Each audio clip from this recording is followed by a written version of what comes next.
నమస్తే ఫ్రెండ్స్, నేను మీ Sravani Harsha. Welcome back to our channel. ఇవాళ మన కథ వేషం మార్చి కోడలికి బుద్ధి చెప్పిన అత్తగారు. కథని చివరి వరకు వినండి. నచ్చితే కనుక ఖచ్చితంగా తప్పకుండా ఒక్క లైక్ చేయండి. ఈ కథ పైన మీ విలువైన స్పందనని కామెంట్ రూపంలో మాకు తెలియజేయండి. కొత్తవారు ఎవరైనా చూస్తున్నట్లయితే మన ఛానల్ని సబ్స్క్రైబ్ చేసుకోండి. ప్రియా, నీకు పెళ్లి తర్వాత ఒకరు కాదు ఇద్దరు అత్తగారులు ఉన్నారని నేను విన్నాను అని ప్రియని తన స్నేహితురాలు కావ్య అడగగానే, నువ్వు చెప్పింది నిజమే కావ్య అంది ప్రియ. వెంటనే కావ్య, నాకు పెళ్ళయ్యాక నేను మా ఇంట్లో ఒక్క అత్తగారినే భరించలేకపోతున్నాను. మీ అత్తగారింట్లో నీకిద్దరు అత్తలున్నారు, మరి నువ్వు దీన్ని ఎలా మేనేజ్ చేస్తావు అనగానే ప్రియ, ఇందులో భయపడాల్సిన పనే ఉంది. ఇంట్లో ఇద్దరు అత్తగారులుంటే నాకు మంచిదే కదా, నేను తక్కువ పని చేస్తే సరిపోతుంది. ఇద్దరి మీద ఆధిపత్యం చెలాయించాల్సి ఉంటుంది. పెళ్ళయ్యాక నేను ఇంట్లో కొన్ని పనులు చెయ్యాలి కదా, అదే ఇద్దరు అత్తగారులుంటే వాళ్ళిద్దరూ చూసుకుంటారు అంది ప్రియ. ఆ మాటలు విని తన స్నేహితురాలు కావ్య షాక్ అయిపోయింది. నువ్వేం మాట్లాడుతున్నావు ప్రియా? నువ్వు అత్తగారింట్లో అలా ఎలా బిహేవ్ చేయగలుగుతావు? నేను మా అత్తమామల ఇంట్లో ఇలా ఎప్పుడూ చేయలేదు. పెళ్ళైన దగ్గర నుంచి మా అత్తగారి ఆజ్ఞల అనుసారం నడుచుకుంటూ పోవడమే నా పనిగా మారింది అని అనగానే ప్రియ, మా అత్తగారింట్లో నేను ఎలా ఉంటాను ఏంటో నీకు కుదిరితే ఒక్కసారి మా పెళ్ళయ్యాకొచ్చి చూడు. వచ్చే వారం నా పెళ్లి జరగబోతుంది కదా, ఆ పెళ్లి తర్వాత నువ్వు ఎప్పుడు కావాలన్నా మా ఇంటికి రావచ్చు అనగానే కావ్య కూడా నవ్వుతూ, సరే జరగనివ్వు. నీ పెళ్లి తర్వాత నువ్వేం చేస్తావో, నువ్వు ఇతరులతో పని చేపిస్తావో లేదంటే అందరి పనులు నువ్వే చేస్తావో నేను చూస్తాను అంది కావ్య. వెంటనే ప్రియ, నేను ఇప్పటి వరకు ఇంటి పనులు ఎప్పుడూ చేయలేదు. పెళ్ళే అత్తగారింటికి వెళితే మాత్రం ఆ పనులన్నీ ఎలా చేస్తాననుకున్నావు? మా అమ్మ నాకు ఒక్క పని కూడా నేర్పించలేదు. మా అమ్మ నాకు ఎప్పుడూ ఒక్క పని కూడా చెప్పలేదు. నన్ను మంచం మీదే కూర్చోబెట్టి నాకు కావలసినవన్నీ వండి తినిపించేది. కాబట్టి నేను ఇప్పటి వరకు ఏ పని చెయ్యలేదు. నేను అత్తామామల వాళ్ళ ఇంటికి వెళ్ళాక కూడా ఇద్దరు అత్తగారులు నన్ను మంచం మీదే కూర్చోబెట్టి చూసుకుంటారని నేను అనుకుంటున్నాను అంది ప్రియ. కొద్ది రోజుల్లోనే ప్రియకి మనోజ్కి పెళ్లి జరిగిపోయింది. ప్రియ తన అత్తగారింట్లో అడుగు పెట్టింది.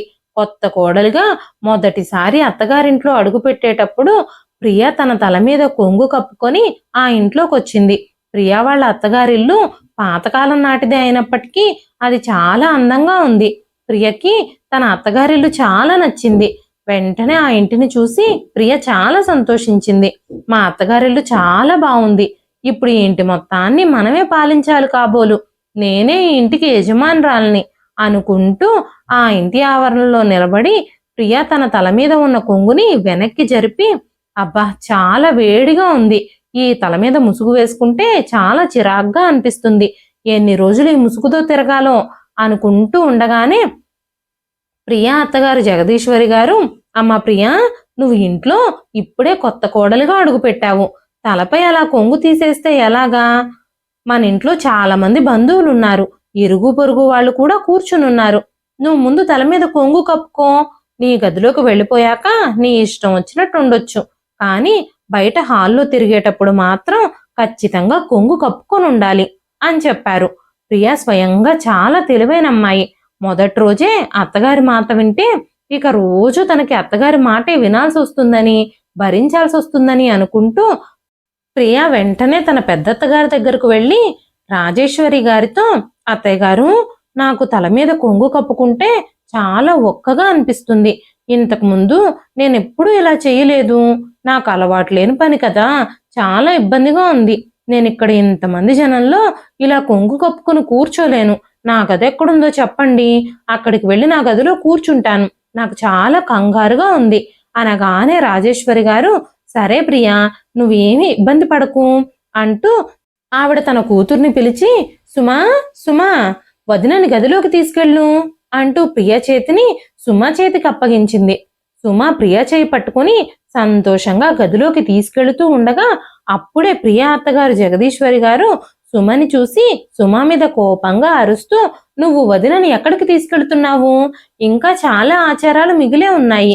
అమ్మా ప్రియా, నువ్వు ఇక్కడే కూర్చో. ఈ ఆచారాలన్నీ పూర్తవకుండా నువ్వు నీ గదిలోకి వెళ్ళకూడదు. అతిథులందరూ ఏమనుకుంటారు అందరూ ఇక్కడుంటే కొత్త కోడలు గదిలో కూర్చుంది అనుకుంటారు కదా అని చెప్పారు. ఆ మాటలు విన్న ప్రియకి చాలా కోపం వచ్చింది. అక్కడే హాల్లోనే కూర్చుంది. మొదటి రోజే ఆమెకి ఈ విషయం బాగా అర్థమైపోయింది. తన చిన్నత్తగారు పెద్దత్తగారంత అమాయకురాలు కాదని. ప్రియ వేగంగా ఊపిరి పీల్చుకుంటూ ఆలోచిస్తూ ఉంది. అయినా పర్వాలేదు, ఇంట్లో ఇద్దరు అత్తగారులని ఎలా మేనేజ్ చేయాలో నేను ముందు ముందు చూసుకుంటాను అని మనసులోనే అనుకుంది. ఆ రోజు జరగాల్సిన కార్యక్రమాలన్నీ పూర్తయిపోయాయి. తర్వాత రోజు నుంచి ప్రియ మెల్లమెల్లగా ఆ ఇంట్లో తన ఉనికిని చాటుకోవడానికి ప్రయత్నించడం ప్రారంభించింది. కొన్నిసార్లు తినేటప్పుడు, తాగేటప్పుడు, బట్టలు వేసుకునేటప్పుడు అత్తగారు అడ్డు చెప్పిన పనులే చేయాలని తను బలంగా నిర్ణయించుకుంది. రాజేశ్వరి గారు ప్రియతో, అమ్మా ప్రియా, కొత్తగా పెళ్ళయిన దానివి, కాస్త చీరలు కట్టుకో. ఇరుగు పొరుగు వాళ్ళు ఎవరైనా నిన్ను చూడ్డానికి వచ్చినప్పుడు అంతగా బావుండదు. కొన్ని రోజులైనా కాస్త చీరలు కట్టుకో అని చెప్పినప్పుడు, ప్రియా, నాకు డ్రెస్సులు వేసుకోవడమే అలవాటు అత్తయ్య గారు. నేను డ్రెస్సులు మాత్రమే వేసుకుంటాను. నేను మా అమ్మ వాళ్ళింట్లో చాలా సౌకర్యంగా జీవించాను. ఇప్పటికిప్పుడు మీరు చెప్పారని నా అలవాట్లన్నీ నేను మార్చుకోలేను. నాకు చాలా ఇబ్బందిగా ఉంటుంది అని చెప్పింది.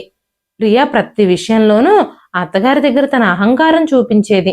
కొన్ని రోజుల తర్వాత బంధువులందరూ కూడా వెళ్ళిపోయారు. ప్రియా భర్త మనోజ్ 4 రోజులు ప్రియా పుట్టింటికి వెళ్ళి మళ్ళీ అత్తగారింటికి తిరిగొచ్చారు. మిగిలిన కార్యక్రమాలన్నీ పూర్తి చేసి 16 రోజుల పండగ కూడా జరిపించిన తర్వాత జగదీశ్వరి గారు ఒక చిన్న బ్యాగ్ తీసుకుని బయలుదేరుతూ ఉన్నారు. అది చూడగానే వెంటనే ప్రియ తన అత్తగారి దగ్గరకు వెళ్ళి, అత్తయ్య గారు మీరు ఎక్కడికి వెళ్తున్నారు అని అడగగానే, అమ్మ ప్రియ, నీకు ఈ విషయం తెలియదా? నేను సోమవారం నుంచి శనివారం వరకు పక్కనే ఉన్న పట్నంలో ఉంటాను. అక్కడ ఒక చిన్న గది ఉంది. శని ఆదివారాల్లో ఇంటికొచ్చి హాయిగా ఇంట్లో ఉంటాను. ఆ తర్వాత మళ్ళీ సోమవారం పొద్దున్నే వెళ్ళిపోతాను అని చెప్పారు. కానీ అత్తయ్య గారు, మీరు వేరే చోటు ఉండడం ఏంటి? మీరు ఎందుకు అక్కడ నివసిస్తున్నారు అని ప్రియ అడగగానే జగదీశ్వరి గారు, నేను అక్కడ ప్రాథమిక పాఠశాలలో టీచర్గా పనిచేస్తున్నాను. అందుకే రోజు ఉదయాన్నే హడావిడిగా బయలుదేరడం, సాయంత్రం హడావిడిగా ఇంటికి తిరిగి రావడం ఇవన్నీ కుదిరే పనులు కావు. ప్రయాణానికి 2 గంటల సమయం పడుతుంది. అందుకే నేను ఇలా అలవాటు చేసుకున్నాను. ఇన్ని సంవత్సరాలుగా ఇలాగే చేస్తున్నాను. ఈ ఇల్లంతటినీ మా అక్క రాజేశ్వరినే నడిపిస్తుంది. రాజేశ్వరి అక్క ఇన్నేళ్లుగా ఇల్లంతటినీ చాలా చక్కగా నిర్వహించారు. అందుకే నేను ఉద్యోగం చేయగలుగుతున్నాను. మా అక్క నన్ను సపోర్ట్ చేయకుండా ఉండుంటే పెళ్ళయ్యాక నేను ఉద్యోగమే చేసేదాన్ని కాదు. పెళ్ళైన ఏడాది తర్వాత నాకు ఈ ఉద్యోగం వచ్చింది. అప్పుడే ఈ ఉద్యోగంలో చేరాను. అయితే మా అత్తగారు, మా మామగారు నన్ను ఉద్యోగం చెయ్యొద్దని, ఉద్యోగంలో చేరొద్దని గట్టిగా పట్టుబట్టారు. ఇంటి కోడలు ఉద్యోగం చేస్తే ఇంటి పనులన్నీ ఎవరు చేస్తారు, పెద్దవాళ్ళని ఎవరు చూసుకుంటారు అని నన్ను ఉద్యోగం మానేయమని స్పష్టంగా చెప్పేశారు. ఆ సమయంలో నా ఉద్యోగం గురించి నేను చాలా ఆందోళన చెందుతూ ఉన్నప్పుడు నేను ఏమీ చెయ్యలేని పరిస్థితుల్లో ఉన్నాను. ఎవ్వరూ నన్ను సపోర్ట్ చేయకపోవడంతో నేను నిరాశ నిస్పృహలతో నా గదిలో కూర్చొని తీవ్రంగా ఏడుస్తూ ఉన్నాను. నా భర్త నన్ను ఉద్యోగం చేయడానికి ఎప్పుడూ నిరాకరించలేదు, కానీ అలాగని సపోర్ట్ కూడా చేయలేదు. అంతేకాకుండా ఆయన తల్లి ముందు తల్లిదండ్రులకు వ్యతిరేకంగా మాట్లాడలేను అని నాతో చెప్పేశారు. ఆయన అలా చేతులెత్తేశారు. అప్పుడే మా రాజేశ్వరి అక్క నా దగ్గరకొచ్చి నా భుజం మీద చెయ్యేసి, ఇంట్లో ఉన్న పనులన్నీ నేను చూసుకుంటాను, ఈ ఇంటి బాధ్యత అంతా నేను తీసుకుంటాను, నువ్వు హాయిగా నీ పని చూసుకో, స్కూల్కి దగ్గరలోనే ఒక రూమ్ తీసుకుని వారం వారం ఇంటికి వస్తూ పోతూ ఉండమని చెప్పింది అని మాట్లాడుతూ ఉండగానే మనోజ్ అక్కడికొచ్చి, పిన్ని తొందరగా బయలుదేరు, లేదంటే సిటీకి వెళ్లే బస్సు వెళ్ళిపోతుంది, నిన్ను నేను బస్ స్టాప్లో డ్రాప్ చేసి వస్తాను అనగానే జగదీశ్వరి గారు, అవునవును బాబు, నేను బయలుదేరుతున్నాను అన్నారు. అప్పుడే రాజేశ్వరి గారు వంటగదిలోంచి, ఆగండి, నేను జగదీశ్వరి కోసం తినడానికి ఏమైనా వస్తువులు ప్యాక్ చేస్తున్నాను అనగానే ప్రియ, ఏంటి అత్తయ్య గారు, అత్తయ్య వెళ్ళేది కొద్ది రోజులకే కదా, మళ్ళీ శనివారం వచ్చేస్తారు కదా, ఇవన్నీ ప్యాక్ చేయాల్సిన అవసరం ఏముంది అనగానే మహేష్, మా అమ్మ గురించి నువ్వేమనుకుంటున్నావు? అమ్మ పిన్ని ఇద్దరూ సొంత అక్క చెల్లెళ్ళు. ఇద్దరూ మా నాన్ననే పెళ్లి చేసుకున్నారు. ఒకరి మీద ఒకరికి అంత ప్రేమ ఉండకుండా ఎలా ఉంటుంది అని చెప్పి గబ్బగబ్బా బ్యాగ్ తీసుకొని బండికి తగిలించుకున్నాడు. అప్పుడు రాజేశ్వరి గారు జగదీశ్వరి గారితో, నువ్వు నీ కొత్త కోడలతో ఇంకొన్ని రోజులు ఉండుంటే బాగుండేది అంటూ చెల్లెలకు చెప్తున్నారు. సరే సరే, నువ్వు తొందరగా బయలుదేరు, బస్సు వెళ్ళిపోతుంది. ఇంటి బాధ్యతలన్నీ నేను చూసుకుంటాను. నీకు కావలసినవన్నీ ఆ బ్యాగ్లో సర్దాను. నువ్వు నీ ఆరోగ్యం జాగ్రత్తగా చూసుకో, టైంకు తిను, నీ కోడల్ని నేను జాగ్రత్తగా చూసుకుంటానులే అని చెప్పారు రాజేశ్వరి గారు.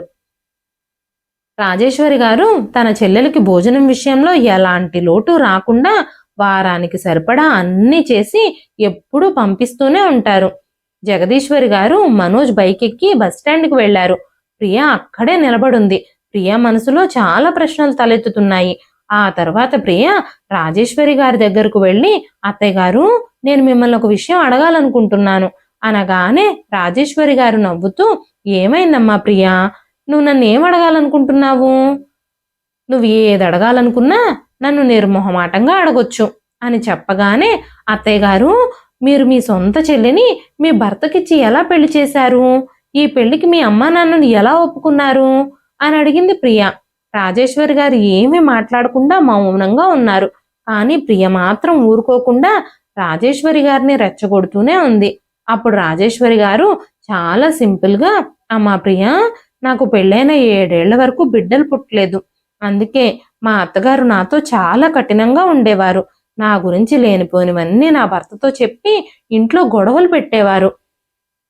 నా కొడుకుకి 2వ పెళ్లి చేసేస్తాను అని నన్ను బెదిరిస్తూ ఉండేవారు. పెళ్ళై ఇన్నేళ్లైనా మా వంశానికి ఒక్క బిడ్డను కూడా ఇవ్వలేదు నువ్వు. నీలాంటి గొడ్రాలని మేము ఇంకెన్నాళ్ళు భరించాలి? నువ్వు నా కొడుకు జీవితంలో నుంచి వెళ్ళిపోతే మేము మా కొడుకుకి మరొక పెళ్లి చేస్తాము, వచ్చిన వాళ్ళ ద్వారా సంతానం పొందుతాము అని నన్ను హింసిస్తూ ఉండేవారు మా అత్తగారు. ఆ విషయం మా నాన్నకు తెలియడంతో మా అత్తగారింటికి వచ్చి మా నాన్న మా అత్తగారితో మాట్లాడారు. అల్లుడికి 2వ పెళ్లి చేయొద్దని చేతులు జోడించి వేడుకున్నారు. నా కూతురు పరిస్థితి ఏమిటి అంటూ చాలా బ్రతిమాలారు మా నాన్న. అప్పుడు మా అత్తగారు, 2వ పెళ్లి చేసుకున్నా సరే మీ కూతుర్ని మా ఇంట్లోనే ఉంచుకుంటాము, మాకు కావలసింది పిల్లలు అంతే, అంతే తప్ప మా వంశాన్ని నిర్వంశం అవ్వనివ్వము. ఇప్పుడు నా కొడుక్కి 2వ పెళ్లి చేయకపోతే మా వంశం నా కొడుకుతోనే ఆగిపోతుంది అంటూ మా నాన్నని ఏం మాట్లాడినా ఒప్పుకోలేదు. మా అత్తగారు మామగారు మా అత్తగారిని బ్రతిమాలి అలసిపోయిన మా నాన్నగారు వేరే ఎవరో నాకు సవతిగా వచ్చి నన్ను ఇబ్బంది పెడుతుందేమో అన్న భయంతో నా చెల్లెలు జగదీశ్వరినే నా భర్తకిచ్చి వివాహం చేయాలని నిర్ణయించుకున్నారు. అల్లుడు గారు చాలా మంచివారు. అక్కా చెల్లెళ్ళిద్దరూ ఒకే ఇంట్లో ఉంటే ప్రేమతో కలిసి జీవిస్తారు అని, మొత్తం కుటుంబాన్ని మంచిగా చూసుకుంటారు అని మా నాన్న అనుకున్నారు. పరిస్థితులన్నీ అర్థం చేసుకున్న తరువాత జగదీశ్వరి కూడా ఈ పెళ్లి చేసుకోవడానికి ఒప్పుకుంది. నిజానికి నా చెల్లెలికి నా భర్తతో పెళ్లి చేసుకున్న తర్వాత కూడా మా ఇద్దరికి మధ్యలో ప్రేమ, అనురాగం, ఆప్యాయత మాత్రమే ఉన్నాయి. ఎప్పుడూ ఎలాంటి గొడవలు జరగలేదు. ఆ తర్వాత తను ఉద్యోగం చేయాలనుకుంది. ఆ ఉద్యోగం చేసేటప్పుడు మా అత్తగారు మామగారు తనని సపోర్ట్ చేయకపోయినా సరే నేను అండగా నిలబడి తనకి సపోర్ట్ చేశాను.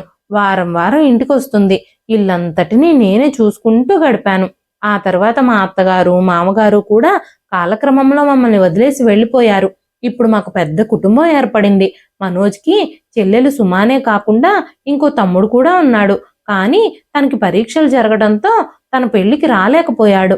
పరీక్షలైన వెంటనే తన వదినను చూడ్డానికి చాలా తొందరపడుతున్నాడు. తొందరలోనే వస్తాడు అని చెప్పారు రాజేశ్వరి గారు.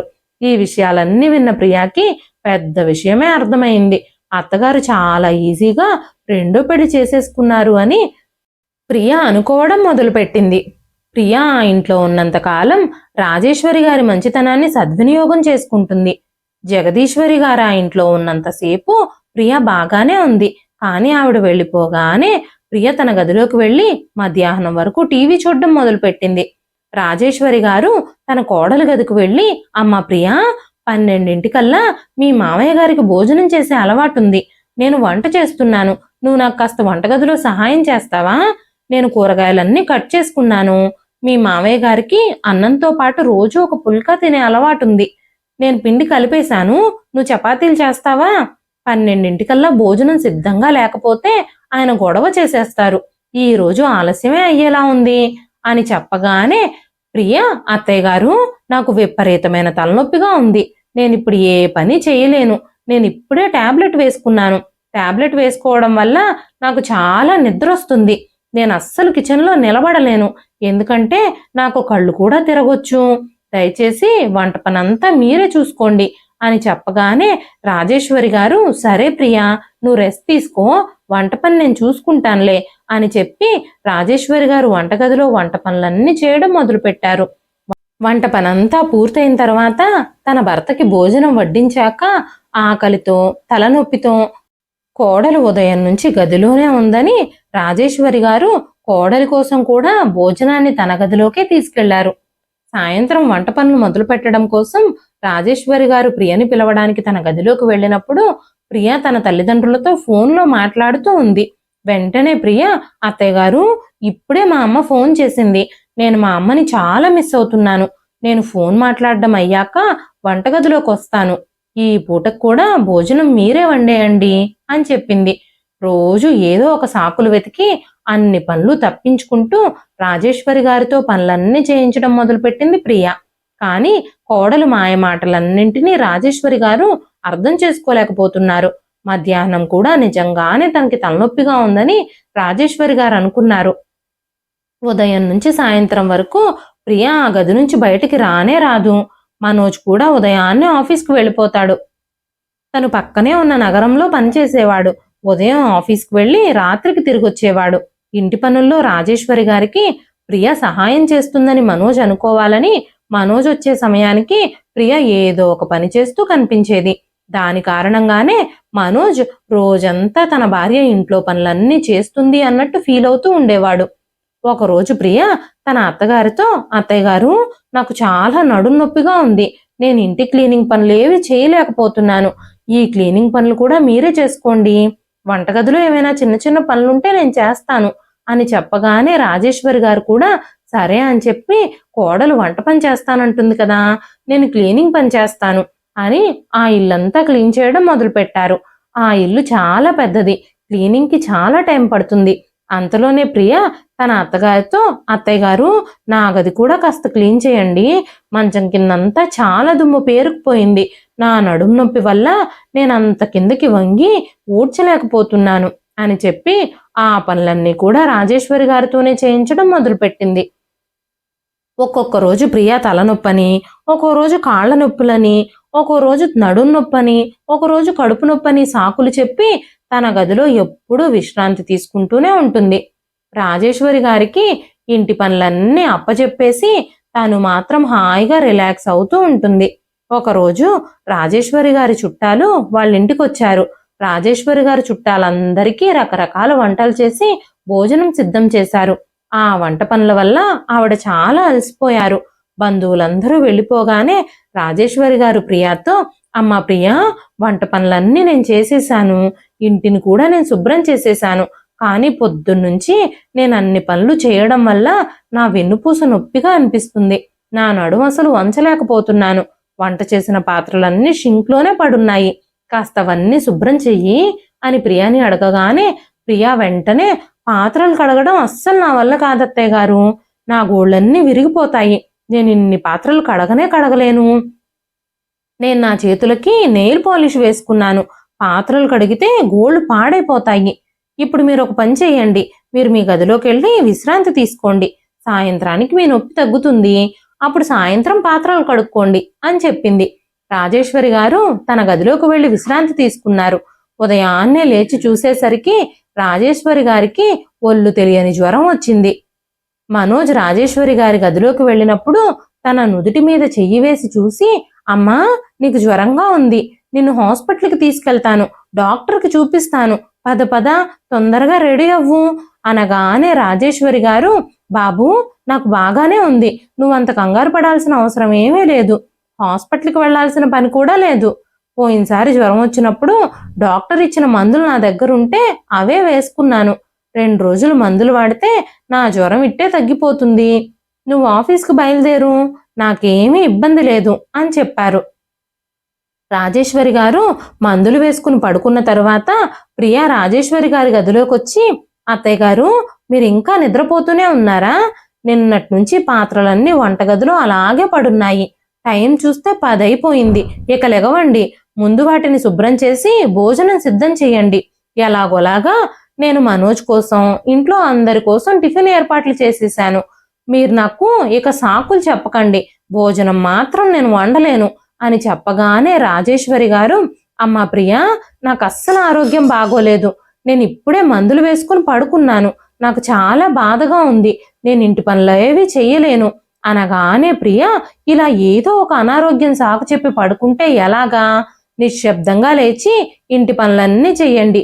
మీరు ఇప్పటికే మందులు వేసుకున్నానని చెప్తున్నారు కదా, ఆ మందులు పనిచేసి మీ జ్వరం తగ్గుతుందిలే. కానీ మీరు ఇంటి పనులు చేయకపోతే నేను కూడా చెయ్యను అంది ప్రియ. 2 వారాలుగా ఎక్స్ట్రా క్లాసులు ఉండటంతో జగదీశ్వరి గారి ఇంటికి రాలేకపోయారు. కానీ ఆవిడిప్పుడు రాజేశ్వరి గారికి తన కోడలు ప్రియ తోడుగా ఉంది కదా అని ధైర్యంగా ఉన్నారు.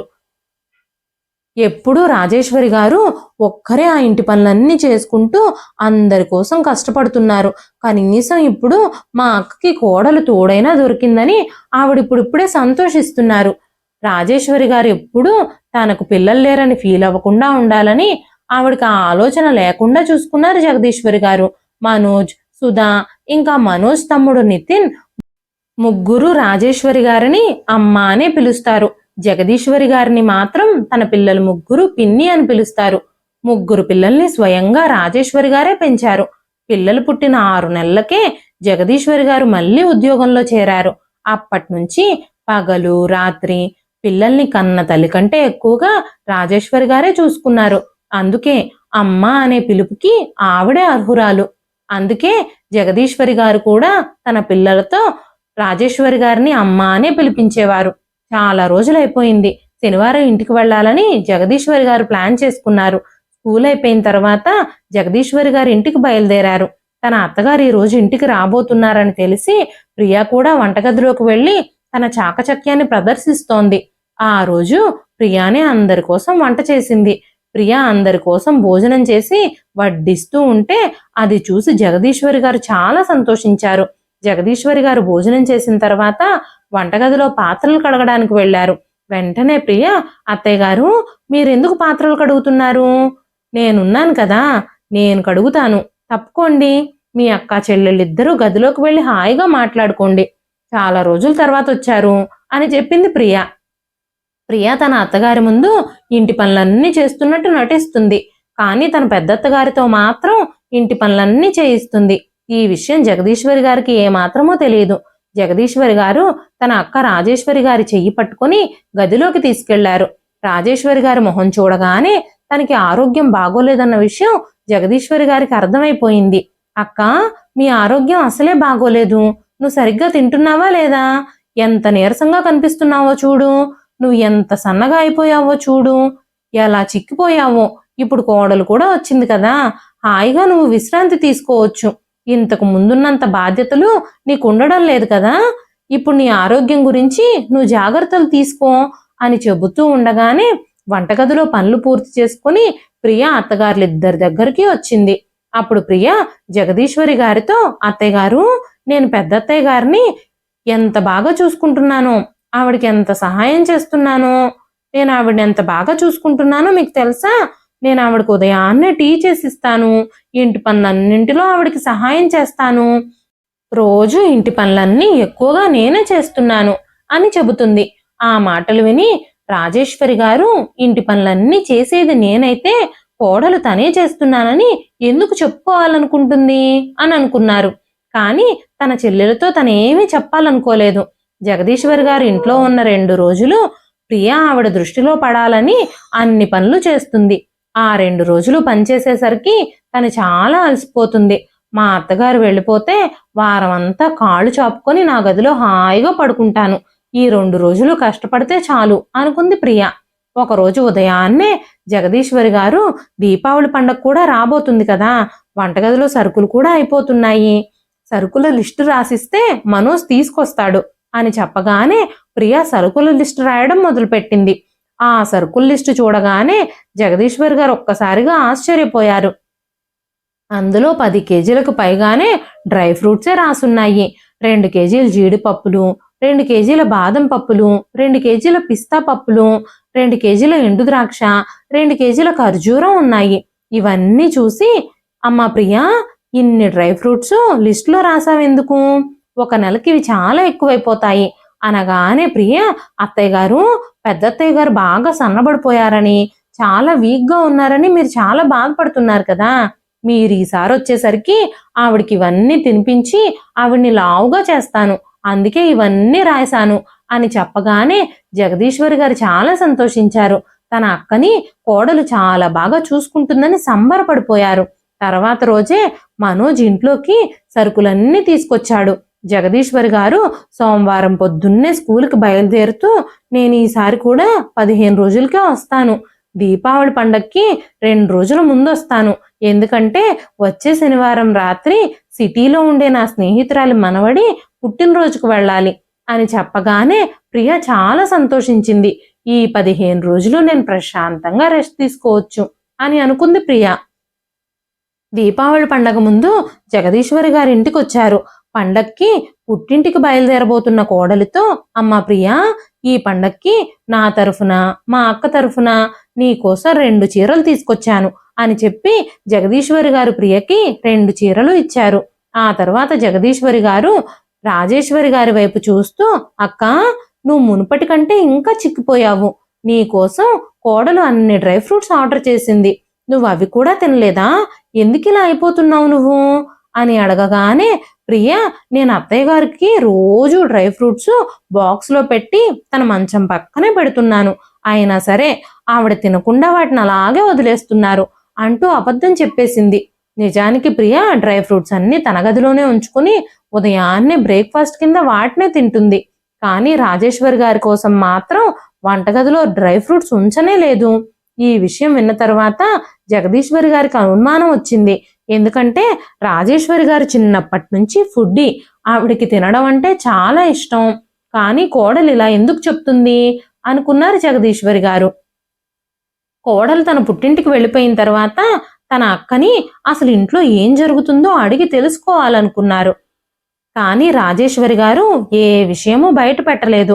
తరువాత జగదీశ్వరి గారు పదే పదే బలవంతం చేయడంతో రాజేశ్వరి గారు ఆ ఇంట్లో జరుగుతున్న విషయాలన్నీ తన చెల్లెలతో చెప్పారు.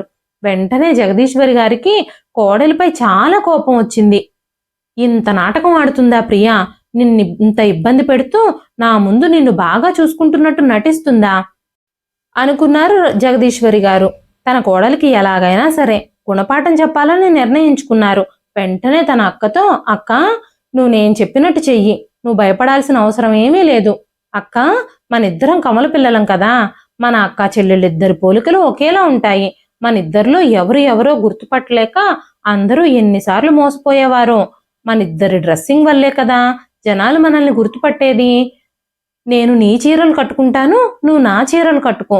నువ్వు కొన్ని రోజులు నా బదులుగా సిటీకి వెళ్ళు, నేను నీ బదులుగా గ్రామంలోనే ఉంటాను అని చెప్పి జగదీశ్వరి గారు రాజేశ్వరి గారిని సిటీకి పంపించి ఆవిడ కొన్ని రోజులు గ్రామంలోనే ఉండాలని కొన్ని రోజులు స్కూల్లో సెలవు తీసుకున్నారు. పుట్టింట్లో పండగ జరుపుకున్న తరువాత ప్రియ అత్తగారింటికి వచ్చింది. వెంటనే ప్రియ, ఈ రోజు నేను చాలా అలసిపోయాను అత్తయ్య గారు అని చెప్పగానే జగదీశ్వరి గారు, ప్రియా, నువ్వు కాసేపు విశ్రాంతి తీసుకో అని చెప్పారు. 2 రోజులు కోడల్ని నిశితంగా పరిశీలించాలి అనుకున్నారు. కోడలి ప్రవర్తన అంతా జాగ్రత్తగా పరిశీలిస్తూనే ఉన్నారు.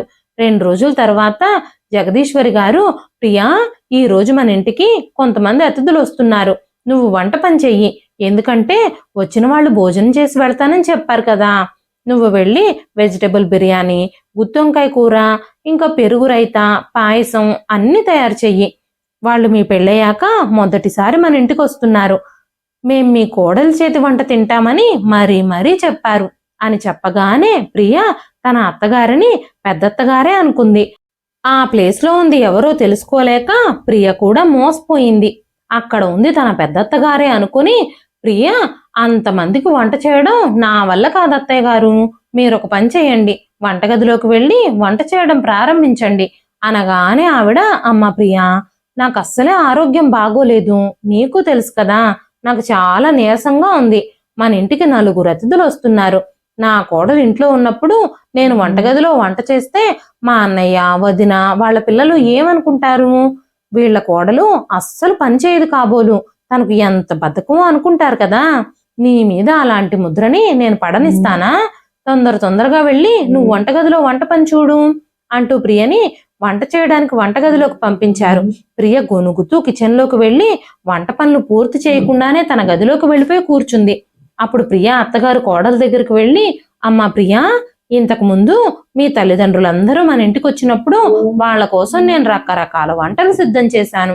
కానీ ఈ రోజు మా తల్లిదండ్రుల ఇంటి నుంచి అతిథులు వస్తున్నారని చెప్పినా కూడా నువ్వు వంట పనులు చేయడమే లేదు అనగానే ప్రియ కోపంగా, అందరికీ వండి వడ్డించడానికి నేను మీకు సేవలు చేసే పని మనిషినేం కాదు.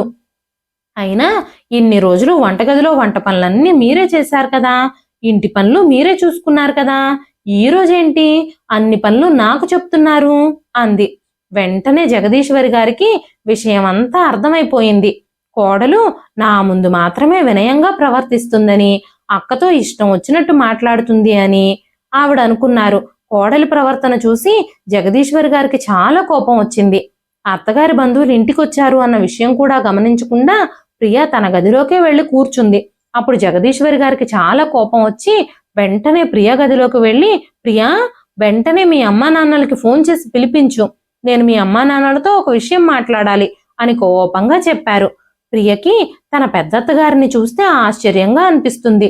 ఎంతో సౌమ్యంగా నిదానంగా ఉండే పెద్దత్తగారు ఇప్పుడు ఎందుకు ఇంత కోపం చూపిస్తున్నారు అనుకుంది. కానీ తనేమీ మాట్లాడలేదు. నువ్వు పిలుస్తావా, లేదంటే ఫోన్ చేసి నన్నే పిలవమంటావా? పెళ్లికి ముందు కూతురికి ఏ పని నేర్పించలేదు, పెద్దవాళ్లతో ఎలా మసులుకోవాలో కూడా నేర్పించలేదు, ఇంటికొచ్చిన అతిథుల్ని ఎలా గౌరవించాలో కూడా నేర్పించలేదు మీ తల్లిదండ్రులు. మీ ఇంటికి ఎవరైనా బంధువులు వస్తే మీ అమ్మ కూడా వాళ్లతో ఇలాగే ప్రవర్తిస్తుందా? అసలు అత్తగారింట్లో ఎలా ఉండాలో మీ అమ్మ నీకు ఏమాత్రము నేర్పించలేదా అన్నారు జగదీశ్వరి గారు. మీ అత్తగారే ఇంట్లో అన్ని పనులు చేస్తారు, నువ్వు హాయిగా రోజంతా మంచం మీద పడుకొని విశ్రాంతి తీసుకోవాలి అని గనక నువ్వు అనుకుంటూ ఉంటే ఇలాంటి నీ ప్రవర్తనని నేను భరించలేను. ఇక నువ్వు హాయిగా నీ బట్టలు సర్దుకుని మీ పుట్టింటికి వెళ్ళిపోవచ్చు. అత్తగారింట్లో ఏ అత్తగారు కోడలికి మంచం మీద కూర్చోబెట్టి తిండి పెట్టరు అన్నారు జగదీశ్వరి గారు. జగదీశ్వరి గారి అన్నయ్య వదినలు ఇంటికొస్తున్నారని తెలియడంతో రాజేశ్వరి గారు కూడా సిటీ నుంచి బయలుదేరి ఇంటికి వచ్చేశారు. ఆవిడ పెరట్లో నుంచునుండగానే ప్రియ ఆవిడ్ని చూసి, పెద్దత్తయ్య గారు బయట ఉంటే 2 రోజుల నుంచి ఇంట్లో ఉన్నది ఎవరు అని ఆశ్చర్యపోయింది. 2 రోజుల నుంచి ఇంట్లో ఉన్నది మా అత్తగారా అని ప్రియ ఆశ్చర్యపోయింది.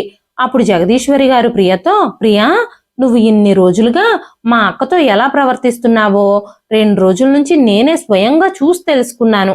ఈ రోజు నుంచి నువ్వు మా అక్కని గౌరవంగా చూసుకుంటూ ఇంటి కోడలుగా బాధ్యతలు తీసుకోవాలనుకుంటేనే ఈ ఇంట్లో ఉండు, లేదంటే తిరిగి మీ ఇంటికి వెళ్ళిపో అని చెప్పగానే ప్రియ భయంతో వణికిపోతూ, అత్తయ్య గారు, నన్ను క్షమించండి, మా అమ్మా నాన్నల్ని పిలవద్దు, నేను ఇక నుంచి ఎవ్వరితోనూ తప్పుగా మాట్లాడను, ఇంటి పనులన్నీ కూడా నేనే చేస్తాను, నాకు ఒక్క అవకాశం ఇవ్వండి, నేను ఇక మీదట పెద్దత్తయ్య గారిని అస్సలు ఇబ్బంది పెట్టను, మా అమ్మా నాన్నల్ని ఇక్కడికి పిలిచి అవమానించొద్దు అని మాట్లాడుతూ ఉండగానే జగదీశ్వరి గారు కోపంగా, మీ అమ్మా నాన్నని అవమానించొద్దని నువ్వు ఇప్పుడు ప్రాధేయపడుతున్నావే, నువ్వు మా అక్క విషయంలో చేసిందేమిటి?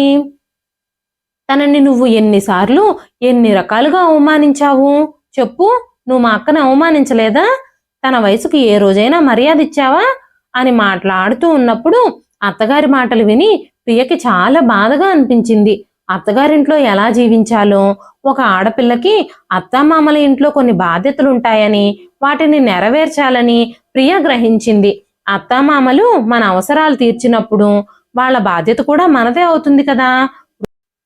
వృద్ధాప్యంలో ఇంటి పనులన్నీ చేసుకోవడం పెద్దవాళ్ల వల్ల కాదు. అందుకే పిల్లల పెళ్లిళ్ళు అయిపోయాక ఇంటి బాధ్యత అంతా కోడలదవుతుంది అని ప్రియకి అర్థమైంది. ప్రియ కన్నీళ్లు పశ్చాత్తాపంతో నిండిన ప్రియా ముఖం చూసినప్పుడు రాజేశ్వరి గారికి అర్థమైంది తన తప్పును గ్రహించింది అని. వెంటనే రాజేశ్వరి గారు, అమ్మా ప్రియా, నువ్వు నీ తప్పు తెలుసుకున్నావు, అదే మాకు కావాల్సింది, ఇక నుంచి వంట పనంతా నువ్వు చూసుకో, ఇంట్లో చిన్న చిన్న పనులు నేను చూసుకుంటాను అని చెప్పారు. ప్రియకి కూడా మెల్లమెల్లగా అత్తగారింట్లో తన కర్తవ్యాలేమిటో చక్కగా అర్థమయ్యాయి. క్రమక్రమంగా ప్రియ తనని తాను మెరుగుపరుచుకోవడం ప్రారంభించింది. అత్తగారు ఏ పనులు చెప్తే ఆ పనులు చక్కగా చేయడం మొదలుపెట్టింది. ఇప్పుడు మెల్లమెల్లగా ఆ ఇంట్లో అత్తాకోడళ్ళు ముగ్గురు చాలా ఆనందంగా గడపడం మొదలుపెట్టారు. ఇదండి ఈ రోజు కథ. ఈ కథ మీకు ఎలా అనిపించింది? కథ నచ్చితే ఒక్క లైక్ చేయండి. ఈ కథ పైన మీ విలువైన స్పందనని కామెంట్ రూపంలో మాకు తెలియజేయండి. కొత్తవారు ఎవరైనా చూస్తున్నట్లయితే మన ఛానల్ని సబ్స్క్రైబ్ చేసుకోండి. మరొక మంచి కథతో మళ్ళీ కలుస్తానండి. అంతవరకు సెలవు.